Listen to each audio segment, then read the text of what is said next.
had perfected the art of becoming furniture. It was a skill born of necessity, honed over a decade under my stepmother's calculating gaze.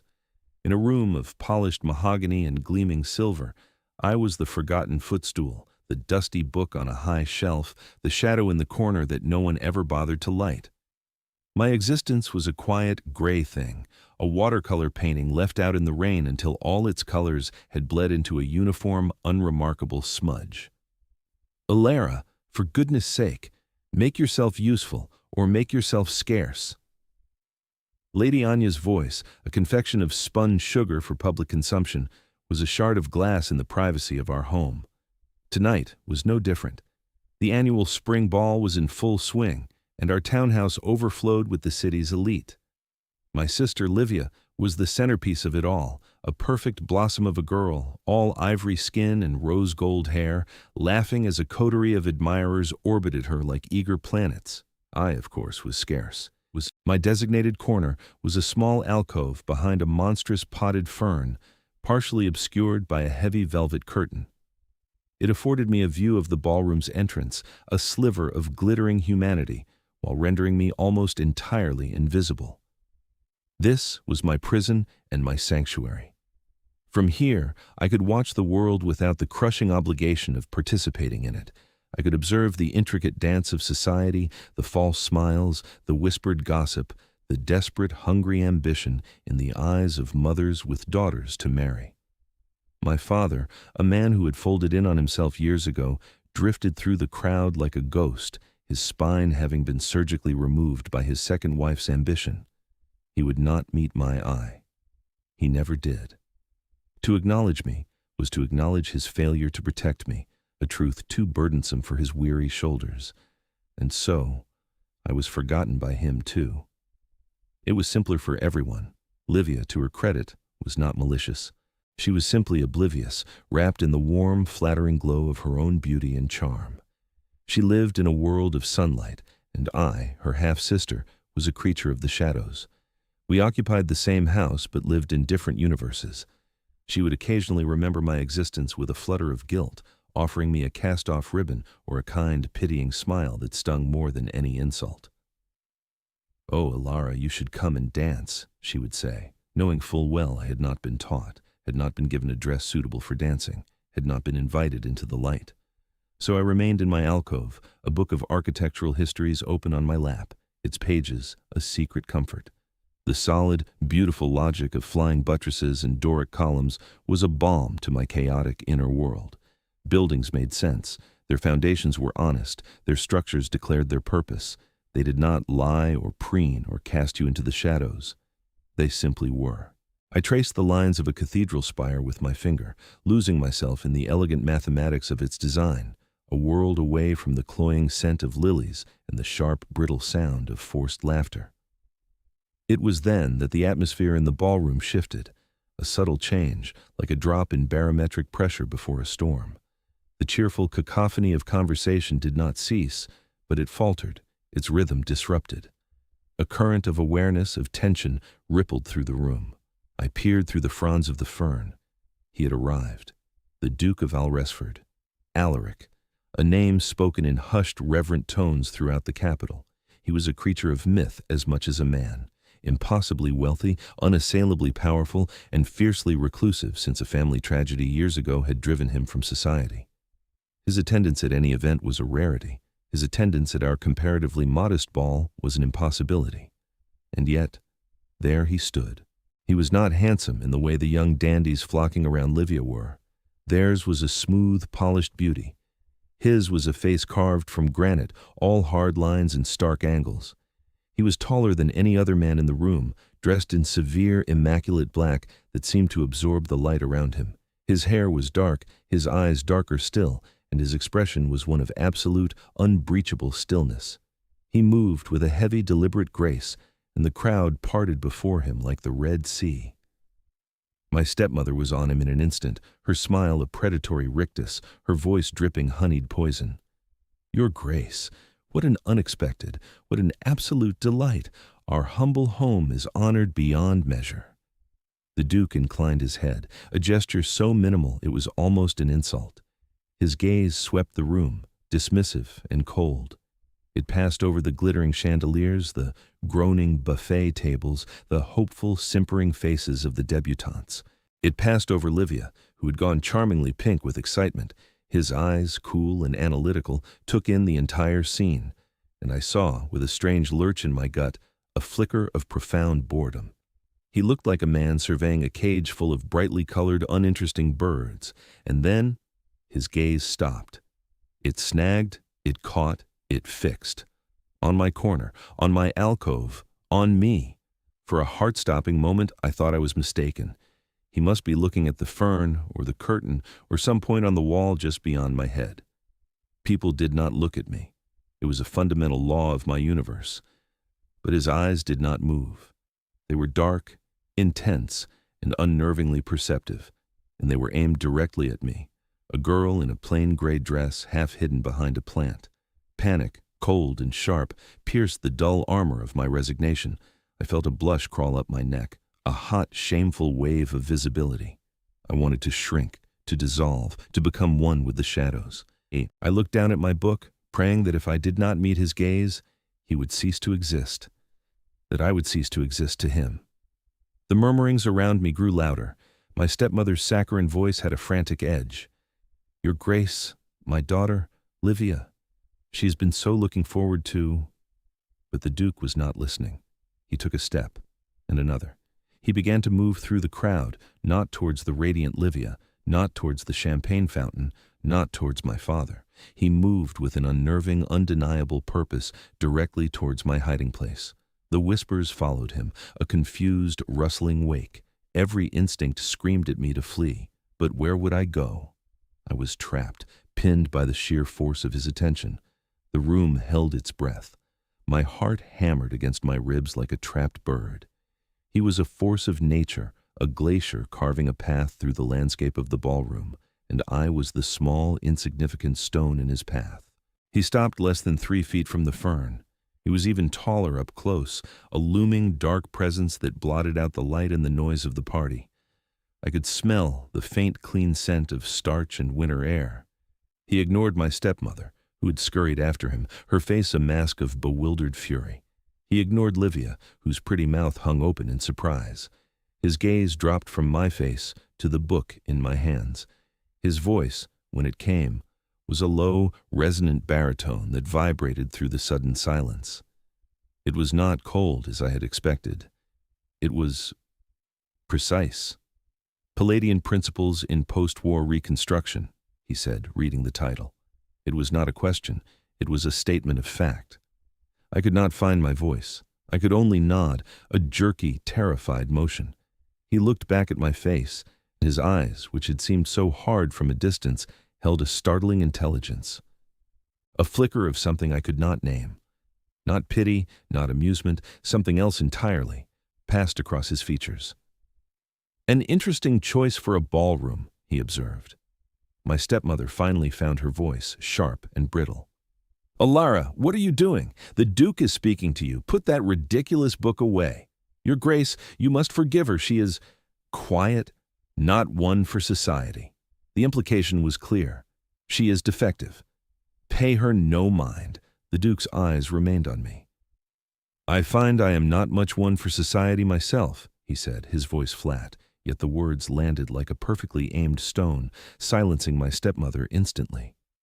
He had aligned himself with me, against her, against all of them. The shock of it was like a physical blow.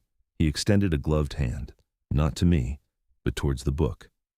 "May I?" Numbly, I surrendered it. He took the volume with a reverence that startled me, his long fingers brushing against mine. A jolt, small and electric, shot up my arm. He opened it to the page I had been studying, a detailed cross-section of a cathedral dome. "You are interested in the structural integrity of the nave or the aesthetic balance of the clerestory?" he asked, his question so specific, so absurdly, wonderfully technical, that it cut through my panic. The words came out before I could stop them, a breathless whisper. "The stress distribution," I said, "how they used the rib vaulting to transfer the lateral thrust to the flying buttresses. It was revolutionary."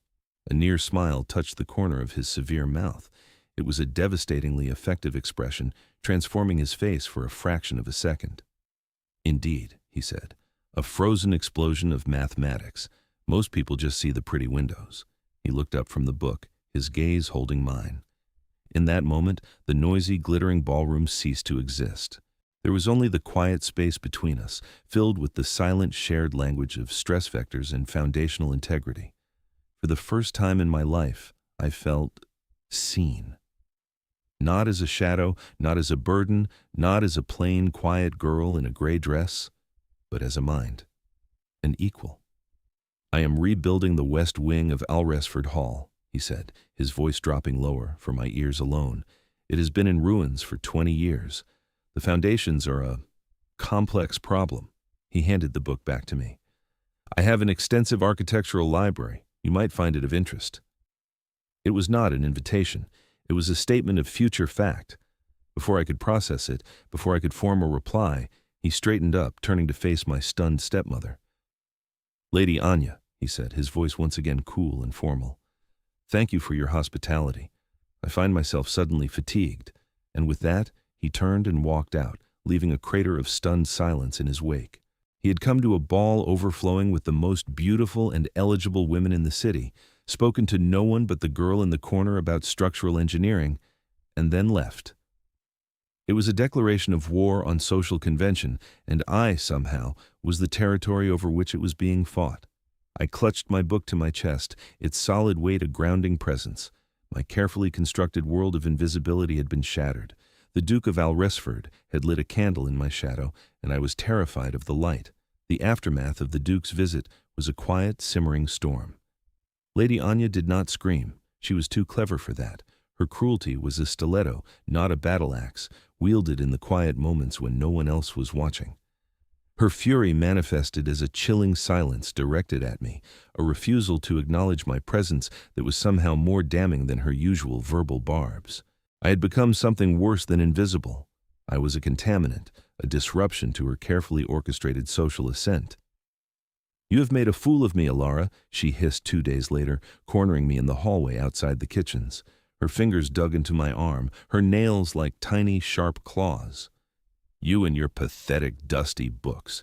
Do you have any idea the damage you have done? He was meant to notice Livia. I did nothing, I whispered, my voice barely a thread of sound, and it was true. I had done nothing but exist. Precisely, she sneered, her face ugly with rage. You exist. A constant, dreary reminder of your father's first unfortunate marriage. I have tolerated you, housed you, fed you. The very least you could do is have the decency to remain unnoticed. She released my arm, leaving angry red marks on my skin. Do not imagine for a moment this means anything. The Duke is a strange, morose man. It was a whim, a moment of madness. It will pass, and you will be forgotten again. I will make sure of it. Her words were meant to be a poison, to seep into my soul and extinguish the tiny, treacherous flicker of hope that had been kindled in the Duke's presence. And I tried to believe her. It was safer to believe her. Hope was a dangerous country, a land from which I had been exiled long ago. To entertain it was to invite a pain far sharper than the dull ache of my current existence. I was a creature of the shadows. What business did I have with the sun? And yet, the memory of his eyes, the precise nature of his questions, the way he had said, a frozen explosion of mathematics, these things had taken root in the barren soil of my heart. He had not looked at me with pity. He had looked at me with recognition. It was a feeling so foreign, so intoxicating, that I found myself replaying the moment again and again in the privacy of my small, cold room. I told myself it was a fluke, a bizarre anomaly. The Duke would not follow through. His words had been a strange, fleeting impulse. Life would return to its gray, predictable rhythm. I clung to this belief like a shield, because the alternative was too terrifying to contemplate. A week passed, then another. Lady Anya's smug silence grew more pronounced with each passing day. Livia, bless her innocent heart, tried to be kind. He was very odd, wasn't he? She said one afternoon, her brow furrowed in confusion. To speak to you about buildings. Men usually talk to me about my eyes. She did not mean it cruelly. It was simply her reality. My father continued his spectral drifting, perhaps relieved that the strange Duke's attention had not, in fact, brought any lasting change to the household's suffocating peace. The world settled back onto its axis. The candle, I told myself, had flickered and died. I was safe in my familiar darkness once more. Then, on a dreary Tuesday morning, a carriage arrived. It was not a hired hackney, but a private coach of gleaming black lacquer bearing a crest that made our butler's hands tremble as he accepted the proffered envelope, the crest of the Duke of Alresford. The summons, for it felt like a summons, not an invitation, was addressed to me, to Miss Elara Vance. My name, written in a bold, decisive hand on thick cream-colored paper. Lady Anya intercepted it, of course, her face a thundercloud as she tore it open. My father and Livia looked on, bewildered. He requests your presence at the Alresford Library. This afternoon, my stepmother read, her voice tight with disbelief and fury, to consult on a matter of architectural significance. She crumpled the note in her fist. This is absurd, a mockery. You will not go. She will go, a quiet voice said. We all turned. My father stood in the doorway, his face pale, but with a flicker of something I had not seen in years, resolve. He looked not at me, but at his wife. She will go, he repeated, his voice gaining a sliver of strength. He is the Duke of Alresford, Anya. We do not refuse the Duke of Alresford. It was not a defense of me, I knew. It was an act of self-preservation. To defy the Duke was to invite ruin, a fact even his weakness could comprehend. But it was enough. The path was cleared. Lady Anya's face was a mask of cold fury, but she was checkmated. She could not risk the social suicide of a direct refusal. And so, 2 hours later, I found myself in our shabby family carriage, wearing my best and only day dress of dove gray, my hands twisting in my lap, my heart a frantic drum against my ribs. I was going to his home. I was going to his library. The sheer improbability of it made the world feel thin and unreal, as if I might fall through it at any moment. I was terrified, and a small, treacherous voice whispered, I was alive. For the first time in a very long time, I was truly, terribly alive.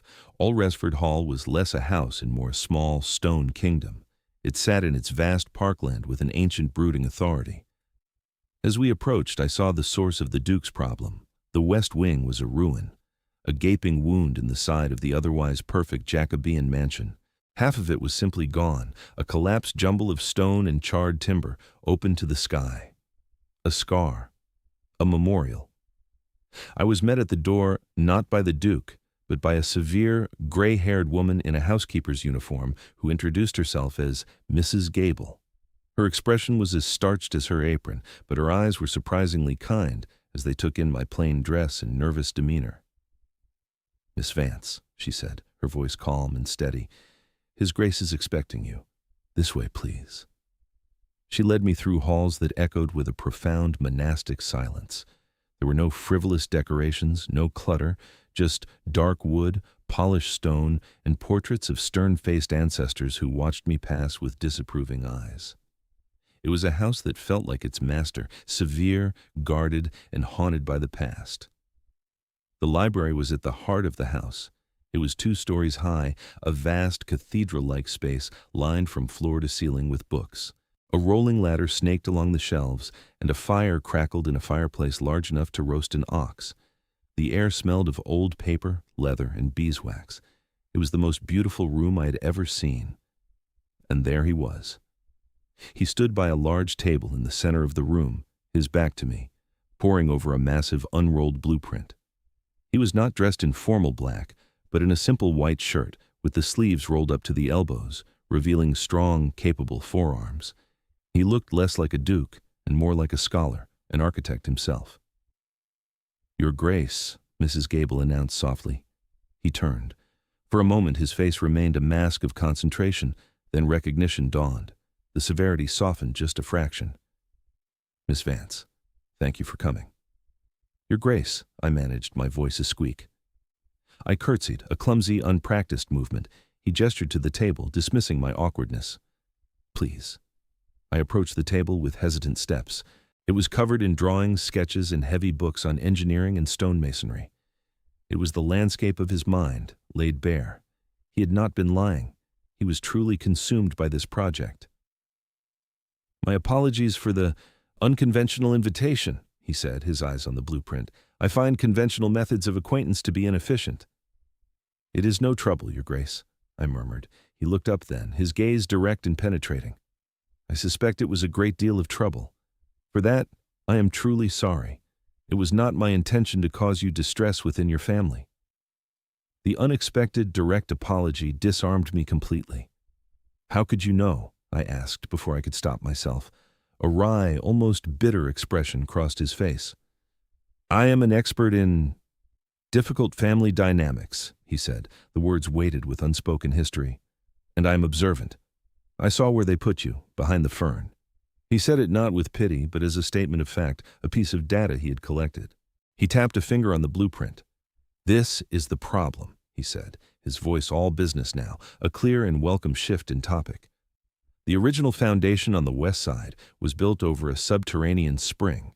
The 17th century builders compensated with a series of relief arches, but a partial collapse in my great-grandfather's time was poorly repaired. The fire 20 years ago compromised the remaining structure, and the water has been undermining it ever since. Every modern engineer I have consulted wants to fill the foundation with concrete and start again. A brutalist solution. They see a ruin. I see a history that needs to be respected, not erased." He spoke with a fierce, quiet passion that I understood completely. He was not just rebuilding a wing. He was trying to heal a wound, to honor the past while building a future. I forgot to be nervous. I forgot I was a plain, insignificant girl.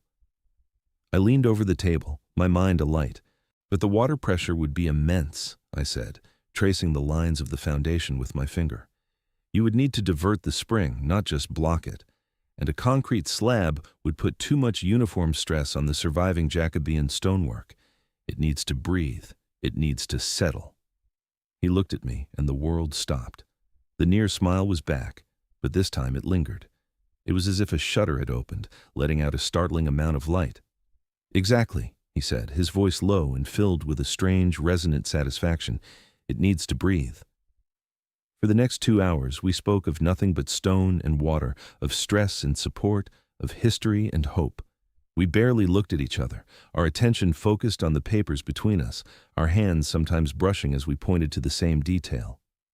It was the most intimate conversation of my life. He did not treat me like a woman, or a girl, or a social inferior. He treated me like a colleague, a peer. He asked for my opinions, and listened, truly listened, to my answers. He drew out the knowledge I had locked away, the theories I had only ever debated with the authors of my books. When Mrs. Gable finally entered with a tea tray, the light outside was already beginning to fade. I looked up, dazed, as if waking from a dream. I had been in the presence of the Duke of Alresford for hours, and I had not been afraid. "I have taken too much of your time," I said, a blush rising to my cheeks as self-awareness came flooding back. "On the contrary," he said, his gaze steady. "You have given me the first coherent conversation I have had on this subject in 5 years. You have given me a new way to see the problem." He looked at the ruin outside the window, then back at me. "The problem of the foundation is not merely technical. It is personal." There was a sudden vulnerability in his eyes that took my breath away, a crack in the granite facade. "My younger brother, Thomas," he said, his voice quiet and rough. "He died in the fire, in that wing. He was 17. The confession hung in the air between us, heavy and fragile. The ruin was not just a ruin.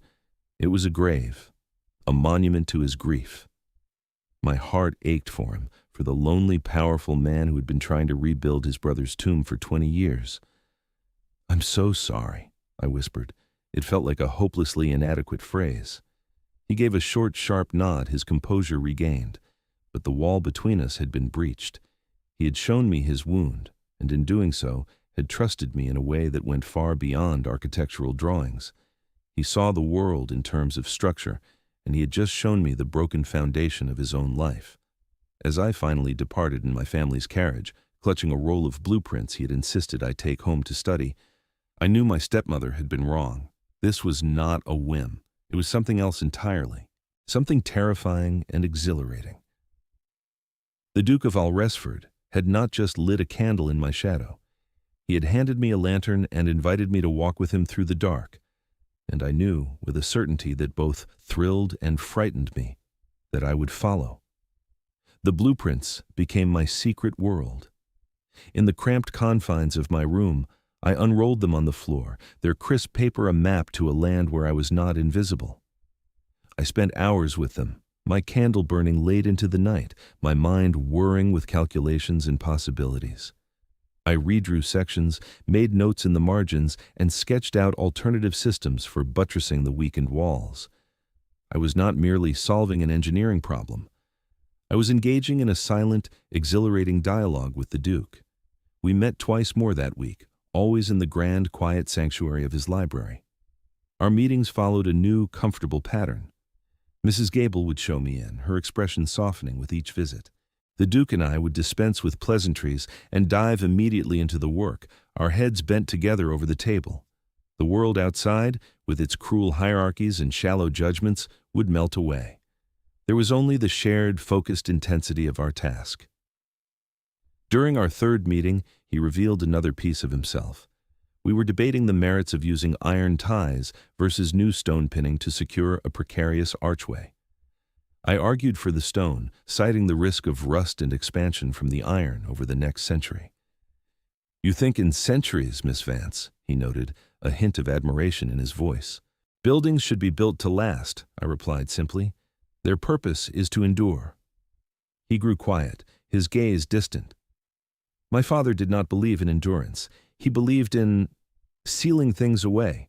After the fire, after Thomas, he had the wing walled off. He forbade anyone from entering. He wanted to pretend it never happened. He died a year later. I think the pretense was too heavy for him to carry. The confession was another key, another glimpse into the guarded fortress of his heart. He was not just rebuilding stone and mortar, he was undoing his father's legacy of denial.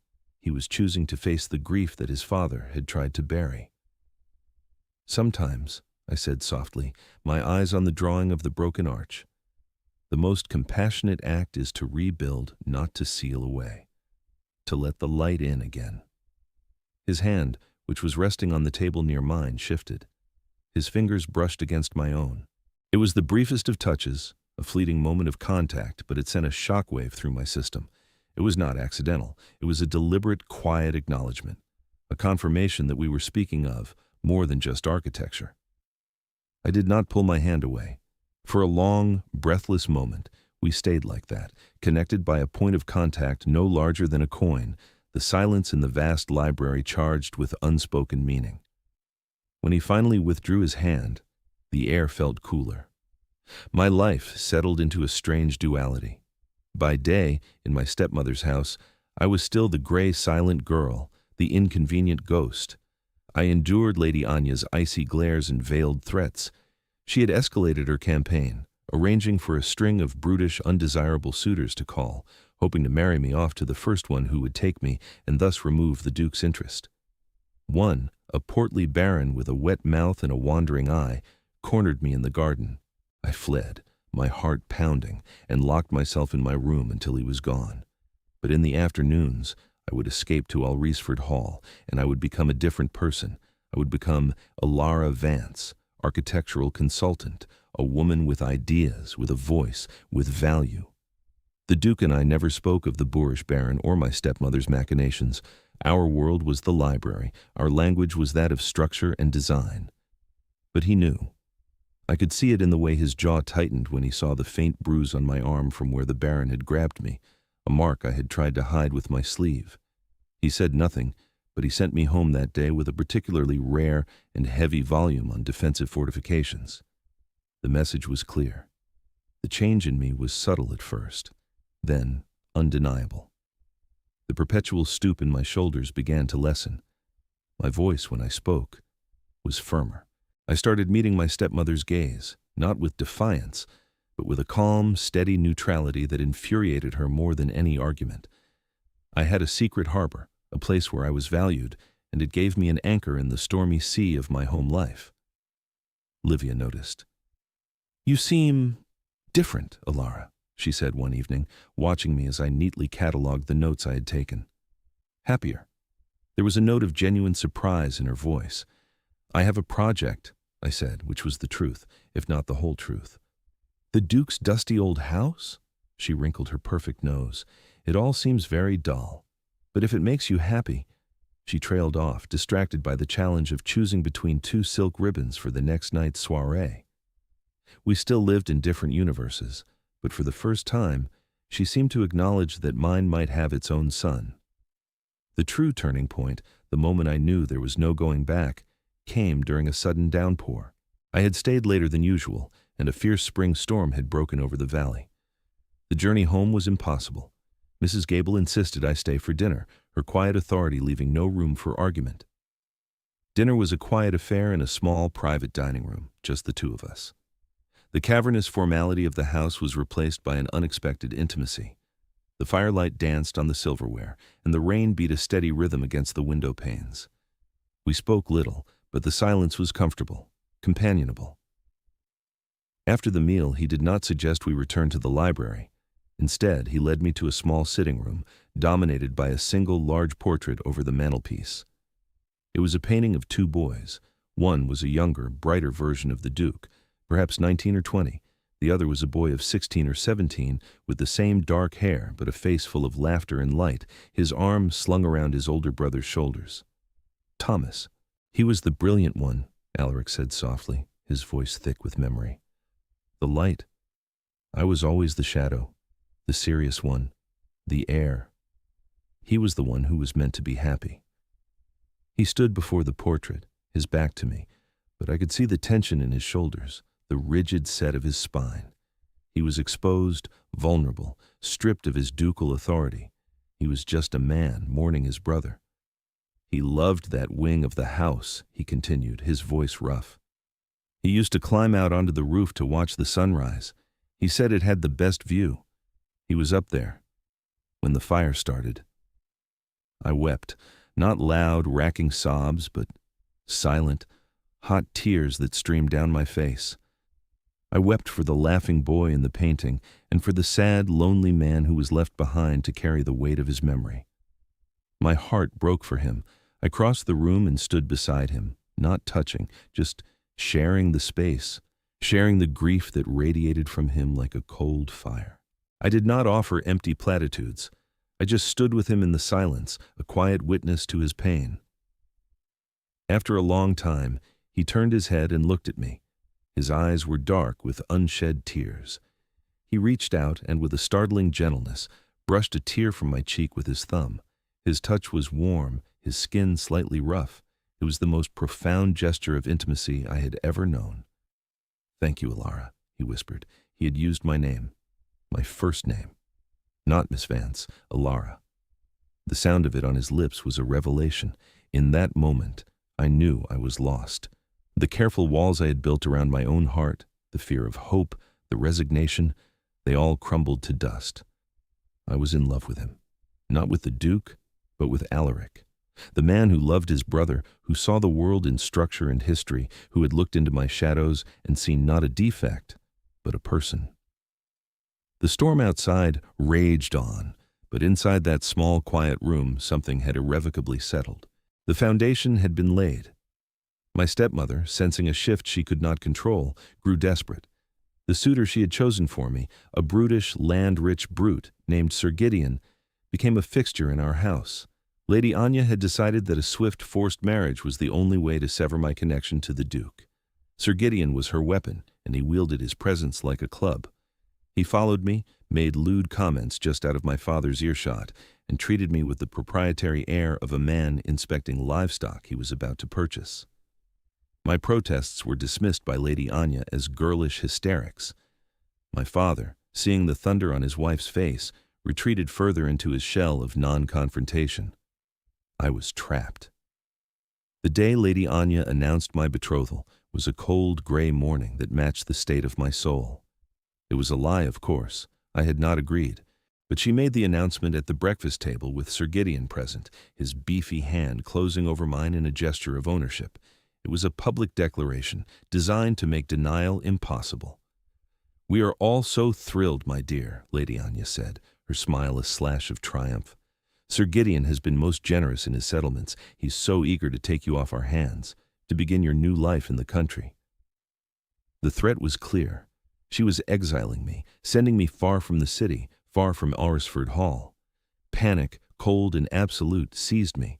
I looked at my father for help, but he was staring intently at his toast, his face a miserable, cowardly mask. Livia looked uncomfortable, but she said nothing. I was utterly, completely alone. That afternoon, I fled to the only sanctuary I had. I practically ran to Alresford Hall, my heart a frantic, panicked bird. I did not wait for the carriage.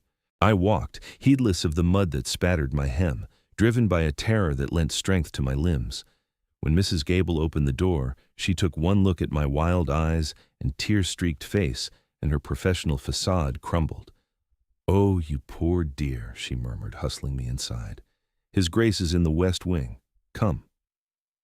She led me not to the library, but out through a side door into the gardens that bordered the ruin. Alaric was there, standing amidst the rubble with a master stonemason, his brow furrowed in concentration. He looked up as I approached, and the professional mask fell from his face, replaced by an immediate sharp concern. He dismissed the mason with a curt nod and strode towards me. "Elara, what is it? What has happened?" he asked, his hands hovering as if he wanted to touch me, to steady me, but did not dare. The words came tumbling out, a frantic, incoherent torrent of Sir Gideon, my stepmother, the betrothal, the countryside, the trap. I gasped for breath, my story punctuated by ragged sobs. He listened, his face hardening with every word until it was a mask of cold, controlled fury. The granite was back, but this time it was not directed at the world in general. It had a specific target. When I finally fell silent, exhausted and trembling, he did not hesitate. "No," he said. The word was not loud, but it held the absolute, immovable weight of his title, his wealth, his will. It was a solid wall of iron. "No, that will not happen." He took my arm, his grip firm but gentle, and led me towards the house. "Mrs. Gable," he called, his voice sharp with command, "have a room prepared for Miss Vance. She will be staying with us." He looked down at me, his dark eyes blazing. "You are not going back there. This ends now." But Lady Anya was not done. She had one last venomous card to play. That evening, as I sat numbly in a beautiful guest room, wrapped in a borrowed shawl that smelled of lavender, a messenger arrived from my stepmother. He delivered a letter not to me, but to the Duke. Alaric read it in the library, standing by the fire. I watched him from a chair, my nerves stretched to the breaking point. His expression grew darker and colder with every line he read, until the very air in the room seemed to crackle with his rage. When he was finished, he did not crumple the letter or throw it into the fire. He folded it neatly, his movements precise and deadly. "She is a remarkable strategist," he said, his voice dangerously quiet. "I will grant her that." "What is it?" I whispered. "A letter," he said, "detailing your supposed moral failings. It claims you are not a victim, but a seductress, that you have been carrying on a clandestine affair with me to entrap me, that you are of weak character and loose morals, just like your mother." He paused, his jaw clenching so hard, a muscle jumped. "She has also enclosed a copy of a letter she has sent to the Dowager Duchess of Abernathy, the arbiter of all society gossip. She has not threatened to ruin you, she has already done it." The cold that had been seeping into my bones all day became a glacial winter. My stepmother had not just tried to marry me off, she had salted the earth of my reputation. She had made me untouchable, a pariah. Even if the Duke protected me, I would be a scandal he could never live down. She had finally found a way to make me truly toxic. I began to shake. Then it is over," I stammered. "She has won. I should go. I cannot bring this ruin upon you." He crossed the room in 2 long strides and knelt before my chair, taking my cold hands in his. His grip was a warm, living anchor in the swirling chaos of my despair. "Elara, look at me." I raised my eyes to his. The fury was still there, but underneath it was something else, a fierce, unwavering certainty. "Do you think I am a fool?" he asked, his voice low and intense.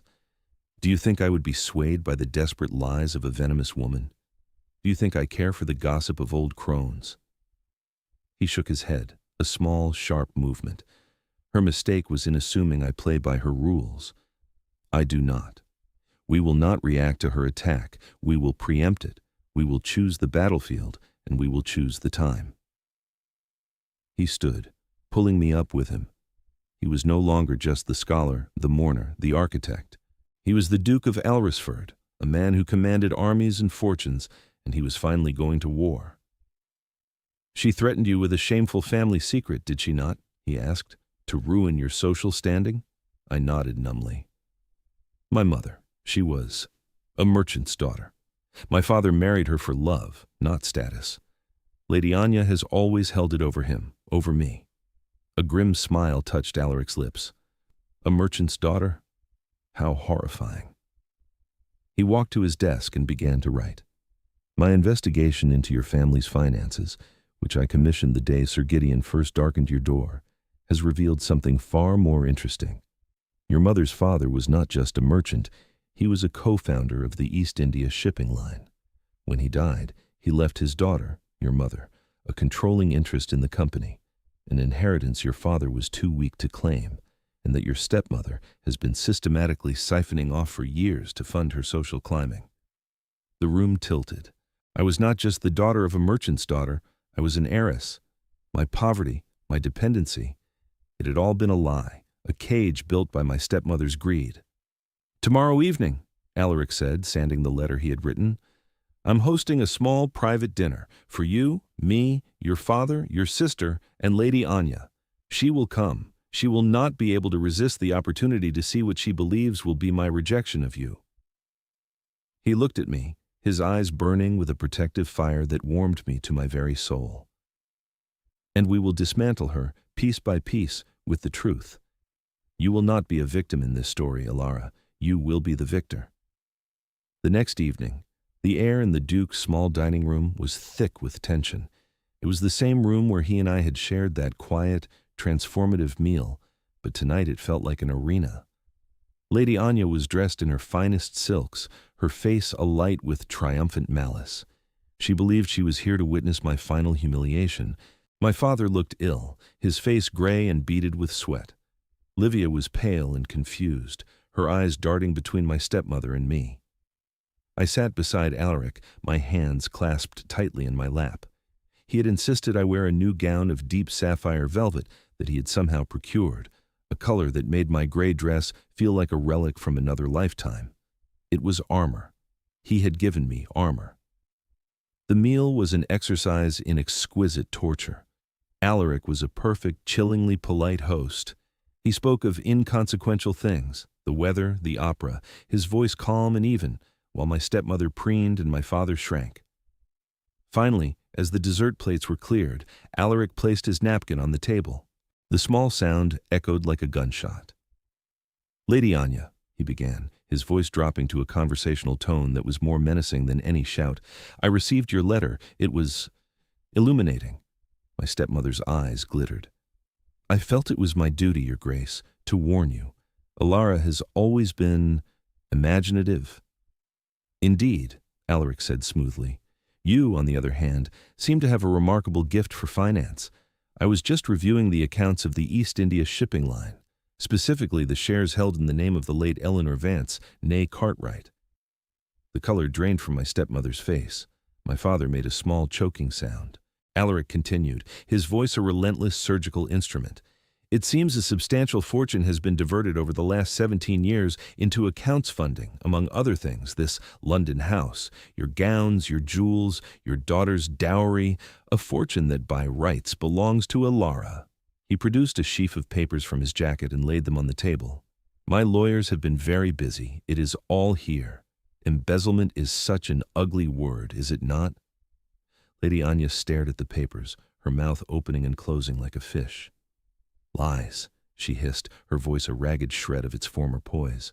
"All lies. She has bewitched you. She is a conniving, worthless girl." And then, something inside me broke, not in weakness but in strength. The years of silence, of swallowing her poison, of making myself small, it was all over. I stood up.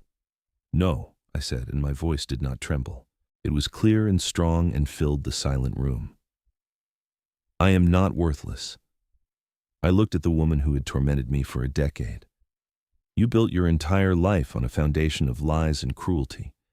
You spoke of my mother's blood as if it were a stain, when it was her legacy, her brilliance, that you used to buy your way into this world.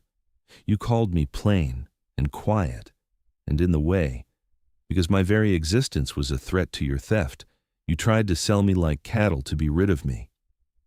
I turned to my father, my heart aching with a mixture of pity and contempt. And you let her. You stood by in silence while she starved my spirit and stole my birthright, all for the sake of a quiet life. There is no quiet in a house built on injustice. Finally, I looked at Livia, who was openly weeping now. You were not cruel, Livia. You were just blind. I hope now you see. I took a deep breath, feeling the solid ground of my own worth beneath my feet for the first time. My value is not something you can give or take away. It is not dependent on a husband or a fortune or your approval. It is mine. My mind is mine. My integrity is mine. And from this day forward, my life is mine. I had never spoken so many words at once. I felt dizzy with the power of them. The catharsis was a cleansing fire. Alaric rose and came to stand beside me, his hand resting lightly on the small of my back, a gesture of quiet, unshakable support. Lady Anya, he said, his voice now flat and final, you will find your carriage waiting. You will return to this house which now belongs to Elara, and you will pack your things. You will be given a small, remote cottage on one of my northernmost estates, and an allowance sufficient to live. If you refuse, or if you ever speak a word of this to anyone, my lawyers will proceed with criminal charges. You will live out your days in obscurity, the very thing you fear most. My stepmother gave a strangled sob, a sound of pure, defeated rage. She was ruined, utterly and completely. Her own hubris and the Duke's superior strategy had destroyed her. Later that night, after my father and a devastated, remorseful Livia had departed, after the storm had finally, truly broken, Alaric led me out onto a stone balcony overlooking the moonlit gardens. The air was cool and clean. You were magnificent, he said, his voice soft. You gave me a foundation, I replied, looking up at him. I was a ruin, and you saw the potential for a cathedral. No, Elara, he said, turning to face me. He took my hands in his. You were never a ruin. You were a fortress, besieged. I merely helped you drive off the enemy. He looked into my eyes, and all the severity, all the guardedness was gone. There was only a deep, profound tenderness. I did not fall in love with your potential. I fell in love with your structure, your integrity, your beautiful, brilliant mind. I saw you, all of you, from the very first moment behind that fern. He raised one of my hands to his lips. I am not rescuing you, Elara. I am asking you to be my partner, to be my architect, my confidant, my friend, my wife, to build a life with me, to let the light in together. Tears streamed down my face again, but these were tears of joy, of relief, of a profound, soul-deep homecoming. Yes, I whispered. Oh, yes. He smiled, a true, breathtaking smile that transformed his face, and then he lowered his head and kissed me. It was not a kiss of frantic passion, but of deep, settled certainty.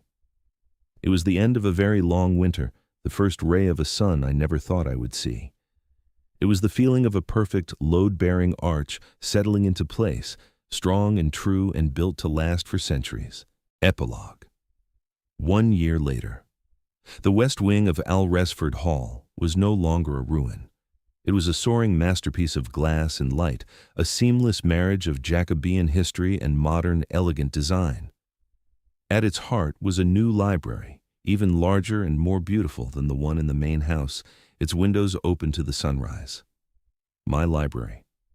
I stood with Alaric on the newly finished balcony, a set of blueprints spread on a small table between us. It was a design for a new school for local children, a project funded by my inheritance, which I now managed with a skill that would have made my grandfather proud. Alaric's arm was warm and solid around my waist. He leaned down and pressed a kiss to my temple. "What are you thinking, Your Grace?" he murmured, a playful twinkle in his eye. He only ever called me that in private. I smiled, leaning my head against his shoulder, the sapphire of his wife's ring a comfortable weight on my finger. I thought of the girl in the gray dress hiding behind the fern. She felt like a character from a sad book I had once read, a person I knew intimately, but who was no longer me. I was just thinking about stress distribution, I said, tapping the plans for the school's roof, and about how the strongest structures are the ones that are not just built on solid foundations, but are also designed to be filled with light. He looked from the blueprints to my face, his expression one of deep, abiding love. He saw me. He had always seen me, and in the safety of his gaze, I had finally, truly learned to see myself. I was no longer a shadow. I was home.